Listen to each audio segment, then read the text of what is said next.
This is a disaster. This is a slow burning disaster because it's one that's been building up over time. And people need to wake up and realize that it's a desperate situation. It is an emergency. The international community need to respond now, because we're seeing day by day 1 in 10 children are dying a day. 1 in 10 children are dying a day, and we cannot allow it to continue. It's time to respond. We must think about now. We must think about what we can do to save more lives. When you see the camp, you're shocked. It's not until you see it with your own eyes you realize that, wow, this is the actual reality. This is the situation. And it takes a while for you to take it in, because you can't believe that this is actually what's in front of you. One remarkable story is of a young girl, Bilal Hassan.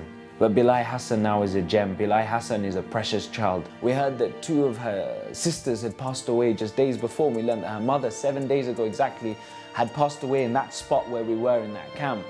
And the father was not able to speak to us. The father could not say anything. The father would just look at us, and I'll never forget the look in her father's eye, that look of emptiness, that look of despair, that look of shock.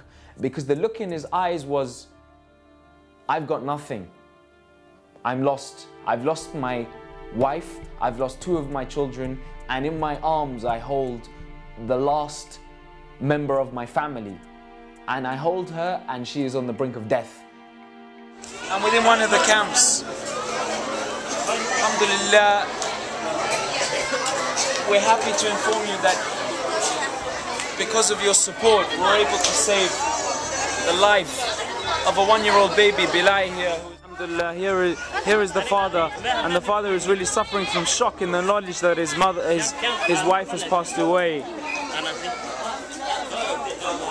And Bilal now being taken by his father, inshallah, will be taken to the local hospital. Bilal is only 1 year old. Bilal's body is too weak to take any food, water or medicines.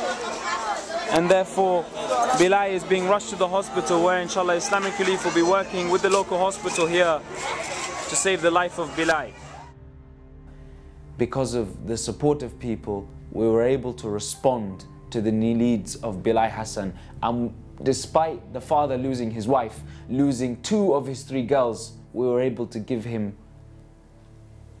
and support him in keeping alive his last daughter.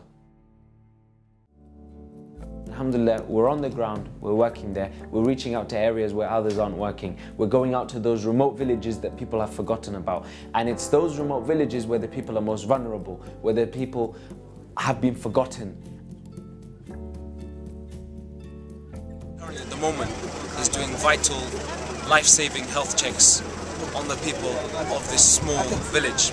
Now what we're doing is weighing them, we're checking their height, and we're also looking at the circumference of their upper arms. Now by doing these checks, we're able to check their level of malnourishment. And subhanAllah, it's really challenging and difficult to see that such a small instrument like this can dictate whether or not someone is on the brink of life. And we're seeing children that are so malnourished that their upper arms are less than 10 centimeters in circumference. One image that I'll never forget is of Abdurrahman, a 10-month-old baby. And when I remember the face of Abdurrahman, and when you look at his picture, you say to yourself, this is not a child. Because you look at his face and you know that the lack of nutrients in his body, the lack of any food, has meant that his hair has not been able to grow properly, and that his face looks like a 90-year-old man's face rather than a 10-month-old baby's face. And when he cries, he has not enough energy to make a cry. And when you see the facial expression of him crying out in need of help, you see all of his cheekbones, you see parts of his skull. And you ask yourself, subhanAllah, this is the reality, this is the situation. How fortunate we are everything that we have.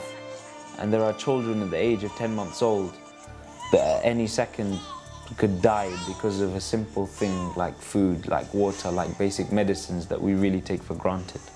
So what's in front of you is children on the brink of death. And you sit back and you ask yourself, how have we allowed this to happen? How can we not respond knowing that children are really in the brink of death? And it's as simple as providing these supplementary foods for them, really rescuing them from this situation, saving lives.